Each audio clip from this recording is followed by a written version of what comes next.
ఏదో some Thums up ఏదో order చేసుకుంది.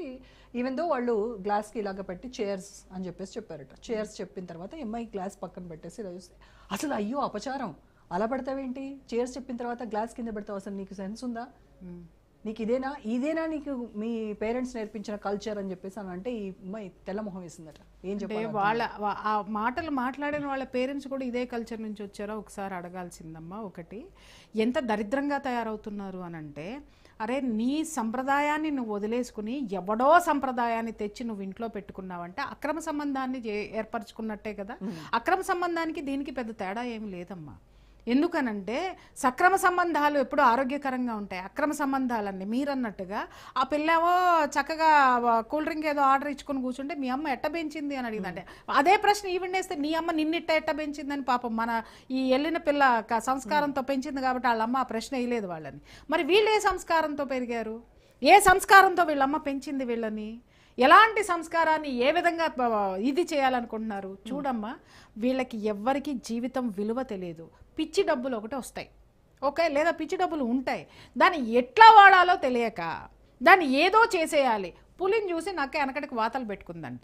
పులిని చూస్తే అందరు భయపడుతున్నారు, ఎందుకంటే పులికున్న చారలు చూసి అని. కాబట్టి నేను కూడా చారలు పెట్టుకుంటే బాగుంటుంది, దాన్ని ఒంటి నిండా వాతలు పెట్టుకుందంట. పెట్టుకొని ఒళ్ళంతా పులి పడిపోయి మూలిగి చచ్చిపోయిందంట. వీళ్ళు చేసేటటువంటిది ఇదే. కల్చర్ అనేటటువంటి పేరుతోటి నేర్చుకొని వీళ్ళ ఒళ్ళు గొల్ల చేసుకొని ఇల్లు గొల్ల చేసుకొని ఈరోజు ఈ పిల్లలందరూ ఎడ్యుకేటెడ్ పిల్లలు జంజీలందరూ కూడా చాలా వరకు కూడా దొంగతనాలకు అలవాటు పడ్డారు.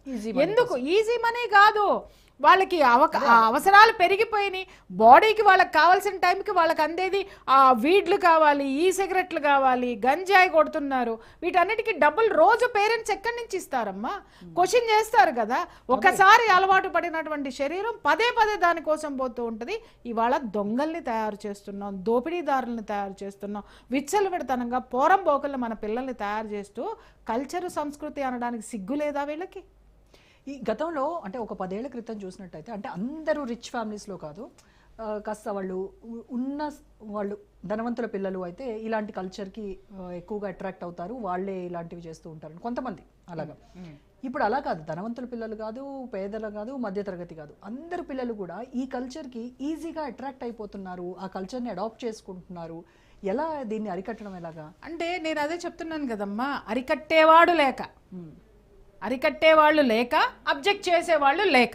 ఇప్పుడు ఈ విధమైనటువంటి కల్చర్ ఉంది ఇక్కడ, ఏదో ఎంజాయ్మెంట్ చేసుకుంటున్నారు, సరే మ్యూజిక్ పెట్టుకున్నారు, తాగారు, కూల్ డ్రింకులు తాగారు, ఏదో భోజనాలు చేశారు, అంతవరకు బాగానే. నీవు 12 వరకు ఈ కమిషనర్ని అడగాలి మనం, సజ్జనార్ గారిని, ఎన్కౌంటర్ స్పెషలిస్ట్ కదా, మరి దీన్ని ఎందుకు ఎన్కౌంటర్ చేయరు, ఈ కల్చర్ని అడగాలి ఆయన్ని. నువ్వు 12-1 గంట వరకు నువ్వు మందు కొట్టండి అని చెప్పేసి అని ఒక అనారోగ్యకరమైనటువంటి దీన్ని ఎలా ఎంకరేజ్ చేస్తావు? ఓకే, యాజ్ అన్ అడ్మినిస్ట్రేటర్ నువ్వు ఒక చట్టాన్ని సంరక్షించేటటువంటి వాడు తాగిన తర్వాత ఎన్ని జరుగుతాయి అనేది యాజ్ అ పోలీస్ ఆఫీసర్ ఆయనకి తెలియదమ్మా? ఆయనకి తెలియదా? అంటే ఇక్కడ ఆయన ఏం సమాధానం చెప్పుకోదలుచుకున్నారు? ఎవరు మాట వినరనా? కాదు, ఇక్కడ రాష్ట్ర ప్రభుత్వానికి ఆదాయం కావాలి, పోలీస్ డిపార్ట్మెంట్కి ఆదాయం కావాలి.